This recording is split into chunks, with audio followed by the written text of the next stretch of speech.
All right, let's talk about my 2010 album, Looking Forward. I actually have a copy of this one right here. I love the artwork.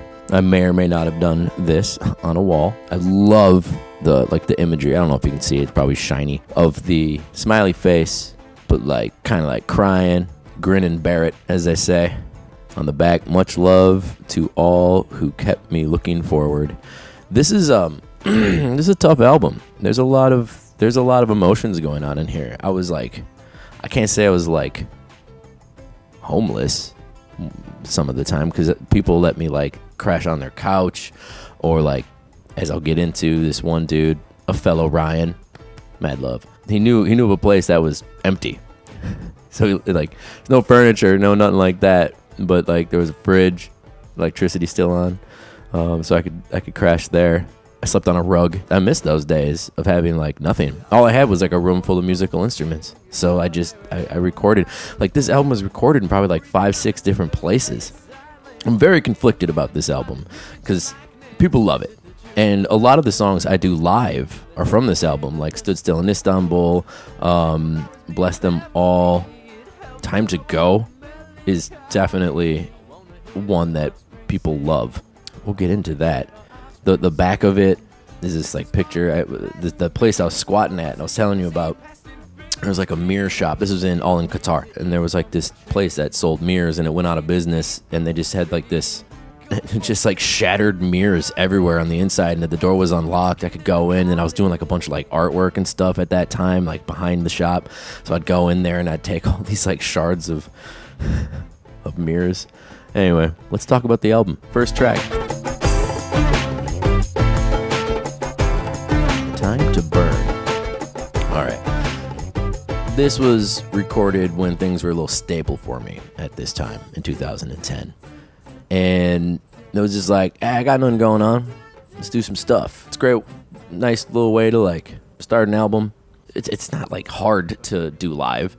There's a lot of bits and pieces, which kind of makes it more exciting for me and for the audience when I do loop it. But the whole idea of it is so much of our lives are based off of other people telling us what to believe, as opposed to us going out and trying to figure out the answers on our own, or at least making up our own mind on things. From the cradle to the grave, other people have told you what to believe, and you're well, that's just what it is, because that's just what they've always told me. But what if I told you there's a possibility that's just not true? That someone told them that this was true, someone told them that was true, and then it just created the snowball effect of, we'll blindly just believe in this stuff. So that's the basic idea behind that song. Now we're getting dark. This song was about, it didn't happen, but how could I sabotage a relationship? How could I sabotage my own life? That's what this song is about. And even if I did sabotage it, I still can't escape myself, situation, or the people I affected. It's not so much about me, it's just me playing a character. And I do like that I get to drop Winona, Minnesota in this song. I like this riff. I remember I played it at this stadium, because it was brand new. I was super excited about it. But just like the previous album, the songs are a little longer than they need to be. This song could have been cut down half the size, half the length, and it probably would have been better. She surrounds me all around me. Yeah, it's a good song. I don't know if you've ever been to Turkey, I think is how they pronounce it now. Istanbul's one of the greatest places I've ever been. Incredible food, incredible people, incredible history. It's just out of this world. I think, without incriminating myself and talk about some of the shenanigans I got in when I was there, I did some stupid stuff there. I didn't try to, you know what I mean? Yeah, duh. You only know who you are until you see yourself through the eyes of another person. And that's kind of what this song is about. Me coming to terms, not that I'm an idiot, but I have a lot to learn. Because we only know what we know, and we think we've been on this planet forever, but that's only on a continuum from when we were born to where we are now. To us, it feels like it's been forever, but to a tree, it's just a blip. To a mountain, it's a blip. I really like this riff. I just played this song last night at this little bar in Singapore. All the highs couldn't prepare me for this low. It's time to grow. I wish I knew then what I know now, an illusion. But I wish I knew how to pretend that my amends would send my life back to the way it was again. Man, this is a good song. I really like this one. Wish my recording skills were a little better.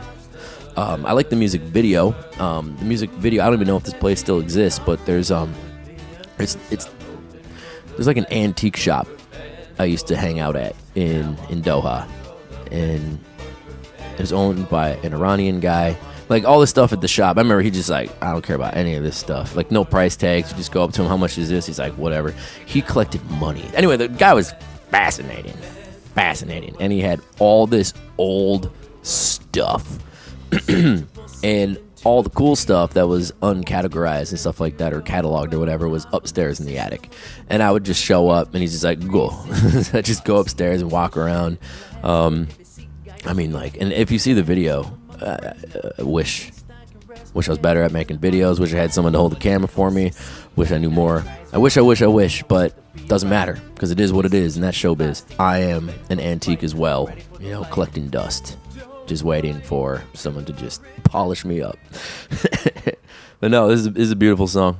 I really like it. Moving on. I spit the bitters of today from the top of your built-in, wondering if I jump. I was going through some tough stuff then.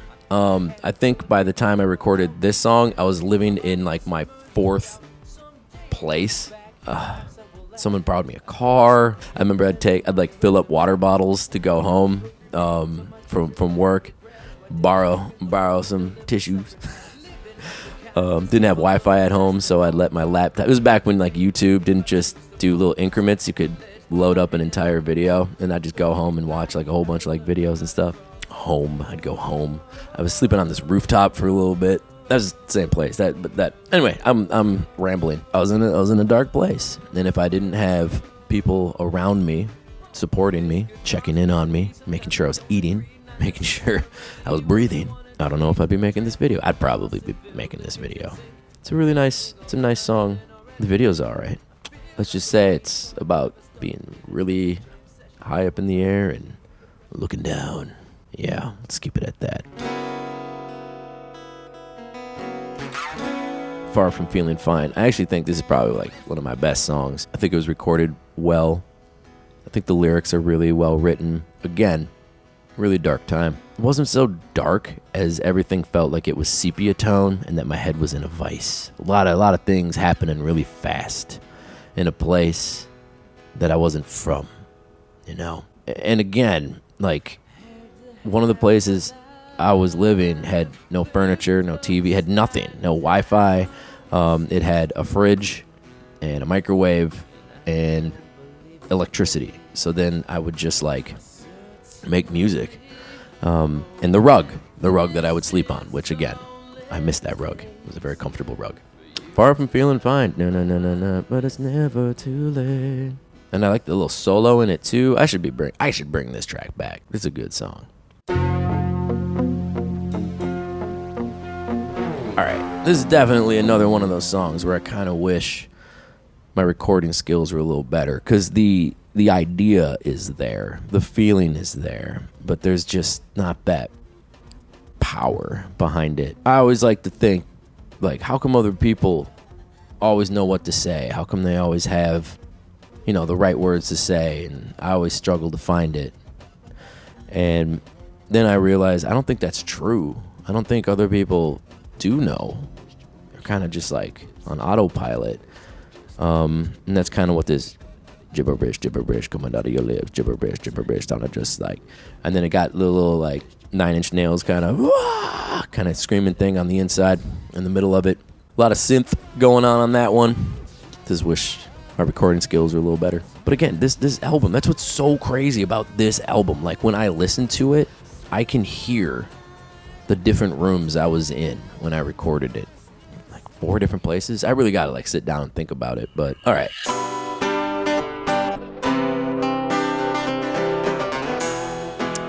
How do I explain this one?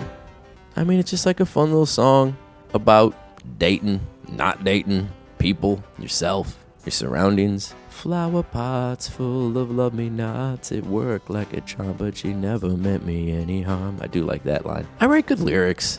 Not to toot my own horn or break my own arm, patting myself on the back, but little simple 4-chord loop song. People like this one. You're my antidepressant. I want to address it. I haven't played this in a while, actually. Just banging on the strings. Now I got the loop build. I do remember crying out my eyes, staring at the city skyline.